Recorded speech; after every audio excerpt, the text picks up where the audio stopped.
Welcome to TDS studios. Friends எல்லாம் சூப்பராக இருப்பீங்கன்னு நினைக்கிறேன். இன்றைக்கி கலங்கல் ஸ்ரீ கந்தன் வள்ளி கும்மியின் 2வது அரங்கேற்ற விழாவை பற்றி ஒரு முன்னோட்டம் பார்க்கலாம்.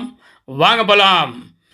இந்த அழகான அருமையான அம்சமான கலைனை மிக்க இந்த நிகழ்ச்சிக்கு உங்களை வருக வருக என்று வரவேற்கிறோம். இங்கே பாருங்கள், இத்தனை பேர் அதில் பங்கெடுத்திருக்காங்க. விநாயகர் துதியோட அந்த நிகழ்ச்சி அருமையாக ஆரம்பிக்குது. ஆரம்பித்த நிகழ்ச்சி பாருங்கள், மக்கள் சின்ன குழந்தைகள்ல இருந்து பெரிய பெண்மணிகள் வரைக்கும் எல்லாரும் சேர்ந்து ஒருமித்த மனசோட அழகாக தங்களுடைய பங்கை செலுத்தியிருக்காங்கன்னு சொன்னால் மிகையாகாது.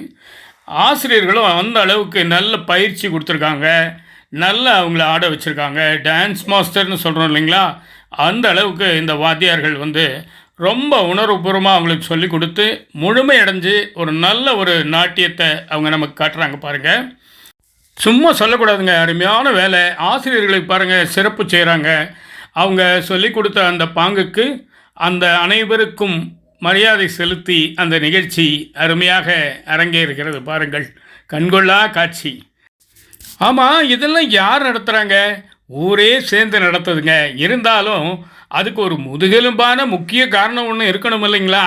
அவங்க யார் அப்படின்னு அதை பின்தொடர்ந்து சென்று பார்க்கும்போது பிரேமிகா கிருபா அறக்கட்டளை மற்றும் தங்கம்மாள் அறக்கட்டளை மற்றும் கலங்கல் வனம் மற்றும் ஊர் மக்கள் அனைவரும் சேர்ந்து இந்த ஆர்ப்பாட்டமான நிகழ்ச்சியை அரங்கேற்றி இருக்கிறார்கள் என்றால் அதுதான் மிகச்சிறப்பான செயலாக இருக்க முடியும்.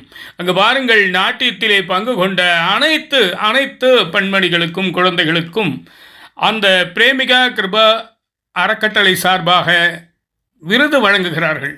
ஒவ்வொருவருக்கும் தனித்தனியாக அவர்கள் புகைப்பட ஒட்டிய கேடயத்தை வழங்குகிறார்கள். இந்த கேடயங்கள் சாதாரண ஜடப்பொருள், திடப்பொருள் என்று ஒரு உயிரற்ற ஜீவனுடன் சேர்த்து விடாதீர்கள். அது உயிரற்ற ஜீவனாக இருந்தாலும் அதற்கு உணர்வு உண்டு. இந்த கேடயத்தை அந்த இடத்திலே பல பேர் முன்னிலையிலே வாங்கும் பொழுது அந்த வாங்குபவர்கள் மனநிலை எப்படி இருக்கும் தெரியுமா?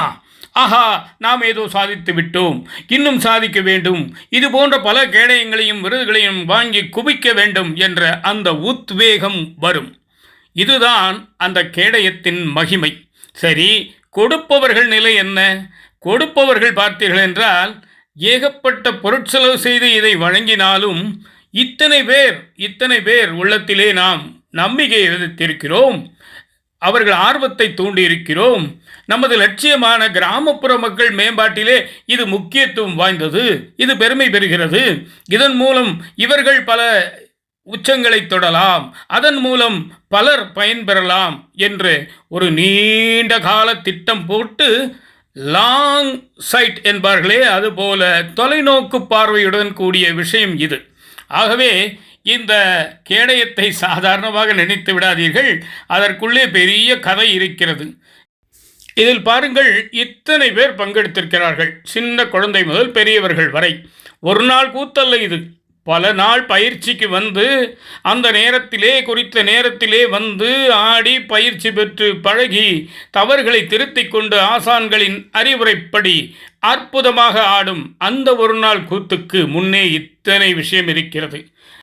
இந்த வெற்றிக்கு காரணமான அத்தனை உள்ளங்களுக்கும் சிறப்பு செய்து அவர்களை கௌரவித்து இது போன்ற பல நிகழ்ச்சிகள் தொடர வேண்டும் என்ற எண்ணத்துடன் அந்த நிகழ்ச்சி இனிதே நிறைவேறியது. இன்னொருவர் இருக்கிறார், ஃபோட்டோகிராஃபர் மணி என்று. இருக்குமிடம் தெரியாமல் எல்லாவற்றையும் செய்யும் ஒரு கடவுள் போன்றவர் அவர்தான் பாருங்கள், அனைவருக்கும் நன்றி தெரிவித்து இந்த வெளியீட்டை வாட்ஸ்அப்பில் தெரிவித்துள்ளார். அவர் அரும் முயற்சியால் இந்த நிகழ்ச்சி மிகச்சிறப்பாக நிறைவு பெற்றது. மீண்டும் அடுத்த நிகழ்ச்சியில் சந்திப்போம். நன்றி, வணக்கம். தங்கள் அன்புள்ள டி. சண்முக சுந்தரம், போத்தனூர், கோயமுத்தூர்.